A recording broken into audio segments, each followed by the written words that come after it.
नमस्कार, प्रदेश हमारा में आपका बहुत बहुत स्वागत। मैं हूं आपके साथ मनोज सक्सेना। बुलेटिन की शुरुआत कर रहे हैं बड़ी खबर के साथ। दूर से बड़ी खबर है जहां पर फागी इलाके में लगातार बारिश का दौर जारी है और बारिश होने की वजह से फागी इलाके की बांध और तालाबों में पानी बढ़ गया है। आवक लगातार बढ़ी हुई है और ऐसे में चौरू गांव स्थित राम सागर बांध की पाल टूट गई है। इस बांध की भराव क्षमता 7 फीट है। बांध की पाल टूटने से पालड़ी लसाड़िया गांव स्थित बांधों के टूटने की भी आशंका बढ़ गई है। राम सागर बांध से लसाड़िया के नया सागर बांध की दूरी महज 3 से 4 किलोमीटर की है।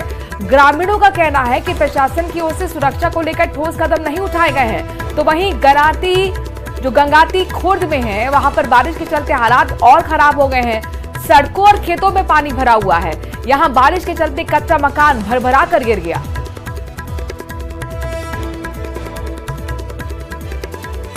तो रामसागर बांध की पाल टूट गई है। अपने दर्शकों को बता दें कि लगातार यहां पर निचले इलाकों में आसपास के गांवों के लिए खतरा बढ़ा हुआ है। ऐसे में यहां पर साफ तौर पर ग्रामीणों का यह भी प्रशासन पर आरोप है कि सुरक्षा के इंतजाम यहां पर नहीं किए गए। फागी के चौरू गांव में रामसागर बांध की पाल टूट गई है। ऐसे में ग्रामीणों में दहशत है। लसाड़िया गांव से बांध के टूटने का खतरा बना हुआ है और इसीलिए डरे हुए हैं, सहमे हुए हैं ग्रामीण। प्रशासन की ओर से पुख्ता इंतजाम भी नहीं किए गए। ये साफ तौर पर वहां के ग्रामीण, वहां के लोकलाइट आरोप लगा रहे हैं। लगातार बारिश हो रही है दूदू में और ऐसे में फागी में बांध के टूटने का खतरा बढ़ गया है। आपको बता दें कि पाल टूट गई है रामसागर बांध की और ऐसे में ग्रामीण डरे हुए हैं, सहमे हुए हैं।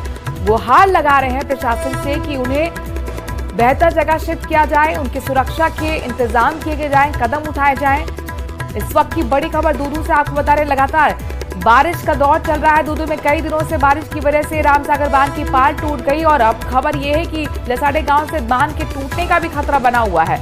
ऐसे में ग्रामीण डरे और सहमे, साफ तौर पर मांग है कि प्रशासन की ओर से कुछ पुख्ता कदम उठाया जाए ताकि जो निचले इलाके में रह रहे लोग हैं या जो ग्रामीण हैं, जो आसपास का गाँव है, जो बांध के आसपास लोग वहां पर रहते हैं, उनके लिए अब बेहतर इंतजाम किया जा सके, उनको सुरक्षित जगह पर शिफ्ट किया जा सके। दूदू के फागी में लगातार कई दिनों से बारिश का दौर चल रहा है। स्थिति यह गई कि रामसागर बांध का पाल टूट गया है और अब बांध के टूटने का भी खतरा बन गया है। प्रशासन की ओर से अब तक इंतजाम नहीं किए गए। ऐसे में ग्रामीण ना सिर्फ भयभीत हैं, डरे हुए हैं, बल्कि नाराजगी भी उनकी निकल कर सामने आई है। वो अपनी सुरक्षा को लेकर बहुत ज्यादा परेशान हैं और हैरान इस बात को लेकर भी कि जब लगातार यहाँ पर बारिश हो रही है, बारिश एक तरीके से आफत बनी हुई है, तो फिर समय रहते यहाँ पर क्यों बेहतर इंतजाम ग्रामीणों के लिए और जो निचले इलाकों में लोग रहते हैं उनके लिए नहीं किए गए। हीरालाल हमारे संवाददाता इस खबर पर जरा जानकारी के साथ जुड़ गए। हीरालाल, ये बताइए कि क्या ये माना जाए कि अब खतरे के निशान को पार ही करने वाला है? बांध में जो स्तर आपको पानी का दिख रहा है, कितना बड़ा ये खतरा हो सकता है? जी बिल्कुल, मैं बताना चाहूंगा कि देखिए फागी क्षेत्र में लगातार बारिश का दौर जारी है और बारिश की वजह से है जो यहाँ के जो तालाब बांध है वो पानी से लबालब हो चुके हैं।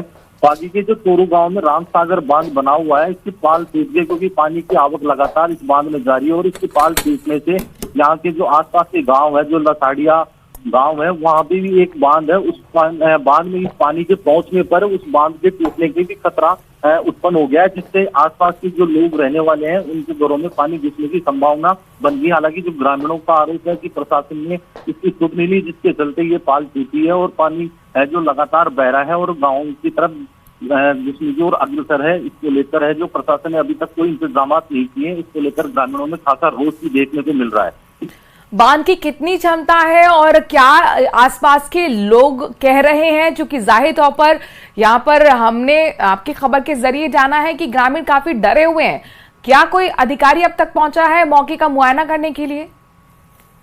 जी बिल्कुल, देखिए मैं बताना चाहूंगा जो रामसागर बांध है जिसकी पाल टूटी है, इसकी भराव क्षमता करीबन 7 फीट के लगभग बताई गई है। जो लगातार बारिश का दौर जारी है, जिसके चलते 7 फुट से ज्यादा पानी इस बांध में आ चुका है और इस बांध की जो पानी की आवक होने से बांध की जो पाल है वो टूट गई है। पाल टूटने से लसाड़िया गांव की ओर जो पानी है लगातार बह रहा है और ग्रामीणों का आरोप है कि प्रशासन को सूचना देती समय रहते अगर प्रशासन की सूचना लेता, पूरी व्यवस्थाएं करता, तो शायद इस बांध की पाल नहीं टूटती और पानी इस तरीके से। कितनी आबादी यहाँ पर रहती होगी, कितने गांव हैं जिन पर खतरा बना हुआ है हीरालाल?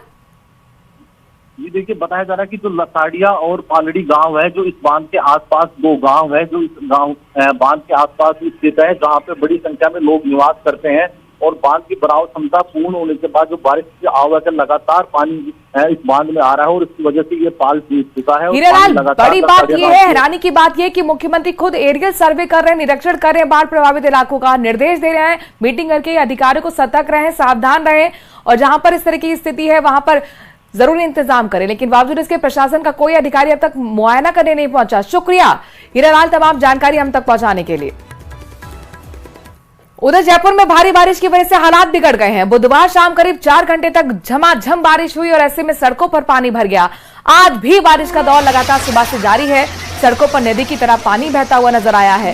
कार, बाइक समेत अन्य वाहन भी तैरते हुए दिखाई दिए हैं। रेलवे स्टेशन पर ट्रैक में पानी भर गया। सचिवालय में घुटनों तक पानी भर गया। बजाज नगर, मालवीय नगर, महेश नगर, बास बदनपुरा, मोती डूंगरी रोड समेत जयपुर के कई इलाकों में बरसात से सड़कें लबालब हो गई हैं। कई इलाकों में 3 फीट तक पानी भर गया है। परकोटे में काले हनुमान जी मंदिर के बहाव तेज बारिश से स्कूटी तक बह गई और मंदिर में भी पानी भर गया। मंदिर प्रशासन ने पानी रोकने के लिए 3 लेयर के बैरिकेड्स भी लगाए, लेकिन पानी अंदर चला गया। शहर के अलग अलग इलाकों में तेज बारिश के चलते ट्रैफिक जाम की स्थिति भी बनी हुई है। 22 गोदाम पुलिया के पास करीब 1 किलोमीटर लंबा जाम लग गया। जयपुर दिल्ली हाईवे पर भी पानी भर गया, जिससे जाम की स्थिति बनी हुई है। परकोटा में तेज बारिश के कारण कई इलाकों में बिजली गुल हो गई। जल महल के सामने लो फ्लोर बस पानी में बंद हो गई।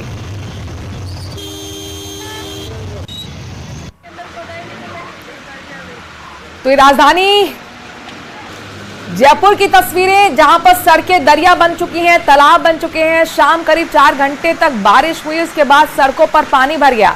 आज सुबह से भी बारिश का दौर जारी है। पानी में बहती हुई कार आपको दिखाई दे रही है। बाइक समेत अन्य वाहन तैरते हुए नजर आ रहे हैं। ऐसे लग रहा है कि मानो ये खिलौने की तरह बह रहे हो। रेलवे स्टेशन के ट्रैक पर तक पानी भर गया है।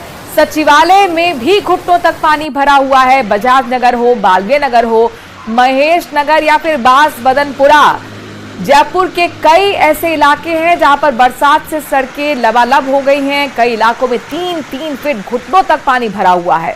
परकोटे में काले हनुमान जी के मंदिर के बाहर भी तेज बारिश की वजह से स्कूटी तक बह गई। वो तस्वीरें भी आपको दिखा रहे हैं। मंदिर प्रशासन ने पानी रोकने के लिए 3 बैरिकेड्स लगाए, लेकिन बावजूद उसके पानी मंदिर के अंदर चला गया। सचिवालय में भी घुटनों पानी भरा हुआ है।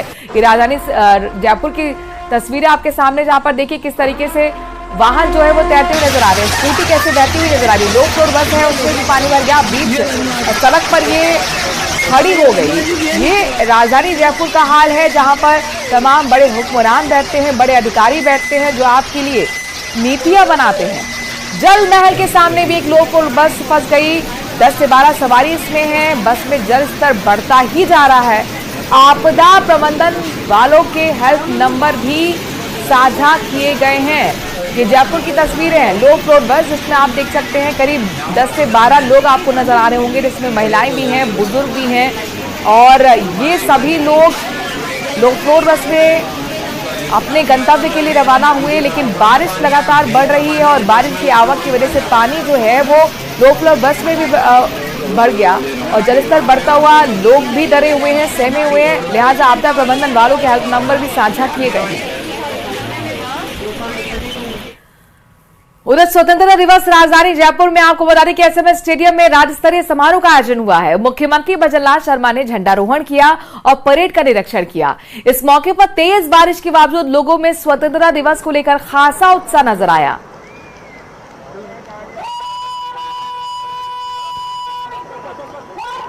देश के यशस्वी प्रधानमंत्री नरेंद्र मोदी जी के नेतृत्व में हमारा देश आगे बढ़ रहा है। आपने देखा है कि जिस तरह के परिवर्तन देश के अंदर हुए हैं, हमारे हर क्षेत्र में हमारा विकास हो रहा है। मैं इतना भी कहना चाहता हूं कि राजस्थान में हमारी सरकार को 8 महीने हुए हैं, लेकिन 8 महीने में आपने बदलते हुए राजस्थान की तस्वीर देखी होगी।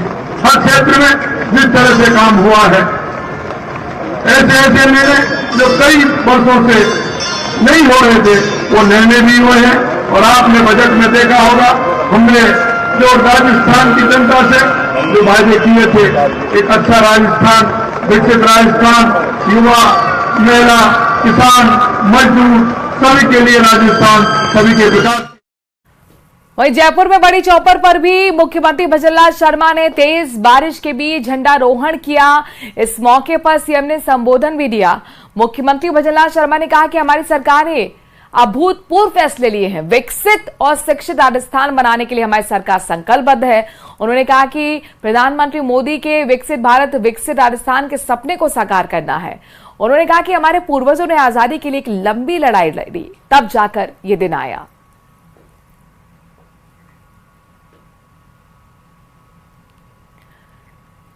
वहीं पीसीसी चीफ गोविंद सिंह डोटासरा ने स्वतंत्रता दिवस के मौके पर प्रदेश कांग्रेस के कार्यालय पहुंचकर झंडारोहण किया। इस मौके पर गोविंद सिंह डोटासरा ने शहीदों को भी नमन किया। कार्यक्रम में नेता प्रतिपक्ष टीकाराम जूली समेत बड़ी संख्या में कांग्रेस के कार्यकर्ता शामिल हुए।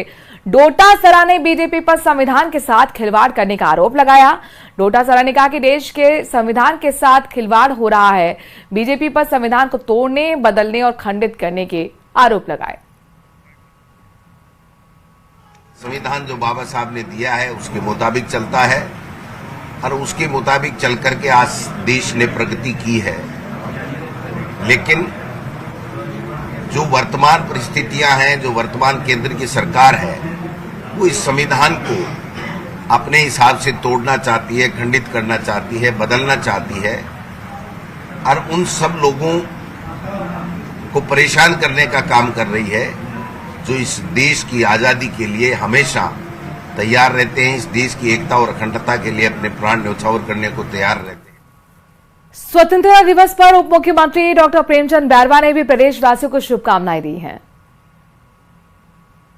प्रिय प्रदेशवासियों, आज हम राष्ट्र की स्वाधीनता के पावन पर्व 78वें स्वतंत्रता दिवस को मना रहे हैं। यह दिन हमें उन महान स्वतंत्रता सेनानियों की याद दिलाता है जिन्होंने अपने प्राणों की आहुति देकर हमें आजादी दिलाई। मैं उन सभी ज्ञात अज्ञात वीरों को नमन करता हूं। हमारे देश ने पिछले 78 वर्षों में अनेक क्षेत्रों में प्रगति की है। माननीय प्रधानमंत्री श्री नरेंद्र मोदी जी के नेतृत्व में भारत ने वैश्विक मंच पर अपनी एक नई पहचान बनाई है। राजस्थान भी इस विकास की यात्रा में अग्रणी रहा है। हमारी सरकार ने प्रदेश के हर नागरिक के जीवन स्तर को ऊंचा उठाने के लिए कई महत्वपूर्ण कदम उठाए हैं। आज का दिन हमें यह संकल्प लेने का अवसर देता है कि हम अपने प्रदेश और देश को और भी ऊंचाइयों पर ले जाएंगे।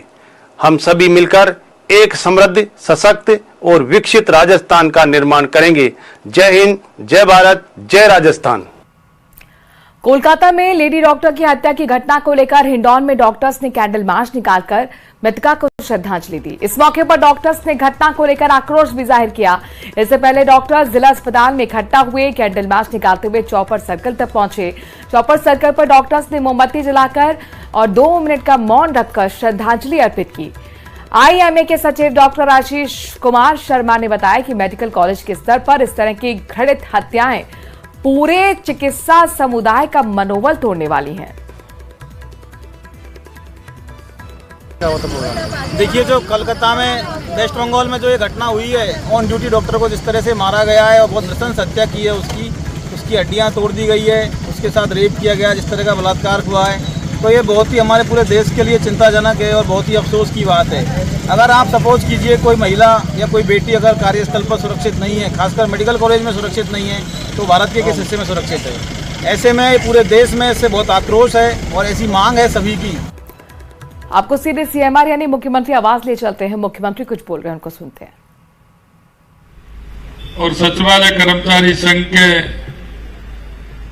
अध्यक्ष भाई बुद्धि प्रकाश शर्मा जी, कार्यक्रम में सभी उपस्थित अधिकारीगण, सभी कर्मचारीगण, मीडिया के सभी साथी बंधु और इस कार्यक्रम में आए सभी भाई और बहनों, सबसे पहले तो मैं आप सभी को 78वें स्वतंत्रता दिवस की बहुत बहुत शुभकामनाएं देना चाहता हूं।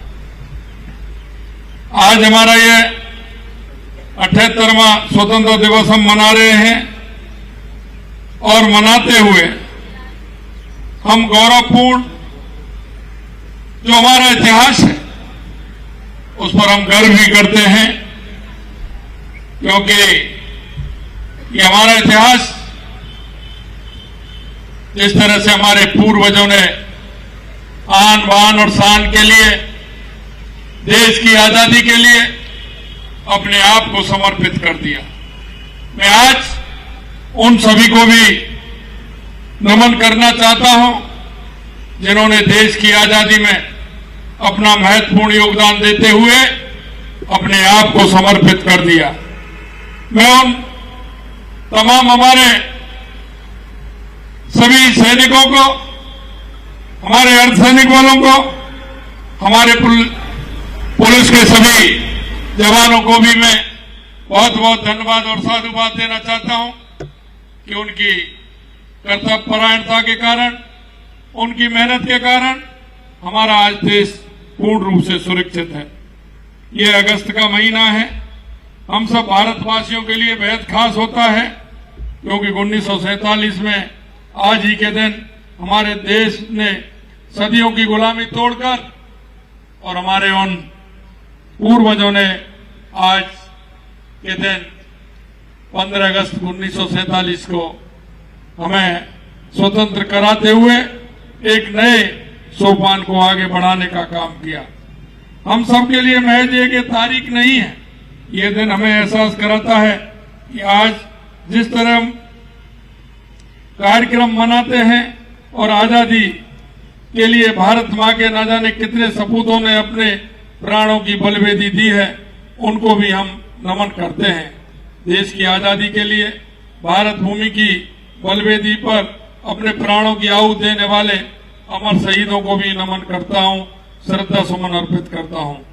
देश की सीमा पर तैनात हमारे जवानों और इस राष्ट्रीय पर्व की हार्दिक शुभकामनाएं भी देता हूं। एक सच्चे नागरिक और सच्चे कर्मचारी के कर्तव्यों और दायित्वों का जिम्मेदारी निर्वहन करके हम देश की स्वतंत्रता को सुरक्षित रख और राष्ट्र के विकास में अपना सच्चा योगदान दें। इसी योगदान के प्रण से हम हमारे इस देश को आगे बढ़ा सकते हैं। सही मायने में आज का जो ये दिन है वो हमारे को याद दिलाता है कि हमारे देश को, हमारे प्रदेश को हमें किस तरह से आगे बढ़ाना है। हमारे इस प्रदेश को आगे बढ़ाते हुए नीतियां योजनाओं से संबंधित प्रदेश सरकार के फैसलों की क्रियान्विति में सचिवालय के अधिकारी और कर्मचारियों का बहुत बड़ा योगदान रहता है। यही नहीं, मैं आपको बताना चाहता हूं, पहले भी मैंने कहा था, ये सचिवालय हमारी राजस्थान की 8 करोड़ जनता का विश्वास का और सम्मान का प्रतीक है। हमें सचिवालय में बैठ करके उन योजनाओं को ठीक प्रकार से उनको आगे ला करके हमें काम करना चाहिए। सचिवालय प्रशासन के शीर्ष संस्था होने के नाते हमारा दायित्व भी है कि हम राज्य सरकार की योजनाओं को तुरंत गति से जनता तक पहुंचाएं ताकि उन योजनाओं का समुचित लाभ उनको मिल सके। सचिवालय कर्मचारी संघ अधिकारी और कर्मचारी के हित में समय समय पर सरकार के समक्ष मांगे रखता है और सरकार इन मांगों पर विचार यथासंभव कर्मियों के हित के निर्णय भी लेती है। हमने बजट में राजकीय कर्मचारियों को पदोन्नति के अतिरिक्त अवसर उपलब्ध करवाने के लिए पदोन्नति हेतु निर्धारित अनुभव में 2 वर्ष की छूट भी दी है। कार्मिकों के समय पर पदोन्नति होने से उनकी कार्य क्षमता में नया जोश और नई ऊर्जा आएगी और ऊर्जा का संचार भी होगा। सचिवालय सेवा के अधिकारी कर्मचारियों की संस्थापन संबंधी सभी कार्य समयबद्ध तरीके से किए जा रहे हैं। 2024-25 में राजस्थान सचिवालय सेवा की विभागीय पदोन्नति की समिति की बैठक में निर्धारित समय में आयोजित कर 1 से 19 अधिकारी और 1 से 30 कर्मचारियों को पदोन्नति दी गई है। हमारी सरकार कर्मचारियों से जुड़ी समस्या के सकारात्मक समाधान के लिए हमेशा प्रयासरत है। मैं कार्यस्थल पर कर्मचारियों के बैठने की समुचित व्यवस्था, उनकी कार्यदक्षता में बढ़ोतरी के लिए सचिवालय के आधुनिकीकरण उन्नयन हेतु 275 करोड़ रुपए की स्वीकृतियां जारी भी की गई हैं। शासन सचिवालय परिसर में फ्रंट पार्किंग की मरम्मत हेतु सार्वजनिक निर्माण विभाग से प्राप्त प्रस्ताव के अनुसार उसको भी वित्तीय स्वीकृति जारी की जा चुकी है। शासन सचिवालय में पदस्थापन अधिकारीगण कर्मचारीगण को भीषण गर्मी से राहत प्रदान के लिए भी हमने कूलर प्लांट स्थापित किए जाने की स्वीकृति प्रदान की है। सचिवालय प्रशासन की शीर्ष संस्था होने के नाते हमारा दायित्व बनता है कि हम राज्य सरकार की योजनाओं का तुरंत गति से जनता तक पहुंचाने का, योजनाओं को समुचित लाभ देने का काम करें। सचिवालय कर्मचारी संघ अधिकारियों कर्मचारी के हित में समय समय पर सरकार के समक्ष मांगे रखता है और सरकार इन मांगों को विचार करती है। हमने इस बजट में राजकीय कर्मचारियों को पदोन्नति के अतिरिक्त अवसर उपलब्ध कराने के लिए पदोन्नति में निर्धारित अनुभव और 2 वर्ष की छूट भी हमने, जैसा कि मैंने बताया, दी है। मैं अंत में आपसे इतना कहना चाहता हूँ, हमने हमारे राजस्थान के विकास के लिए, आपने देखा होगा जिस तरह से हमने बजट में, चाहे हमारे युवा हो, महिला हो, किसान हो, मजदूर हो, सभी के लिए हमने बजट में प्रावधान रखा है। मैं आपसे इतना ही कहना चाहता हूं कि हर व्यक्ति का इस राजस्थान के विकास में योगदान है। मैं आपके माध्यम से कहना चाहता हूं कि आप सब हम मिलकर के इस राजस्थान को विकसित राजस्थान बनाएं। इस राजस्थान को हम एक ऐसा राजस्थान बनाएं जिसमें युवाओं का, महिलाओं का योगदान हो और जिस युवा और महिलाओं को, गरीब को, किसान को जो हमारी सरकार से आशा है, उस आशा को हम पूरा करें। हमारे युवाओं को रोजगार देने का काम करें।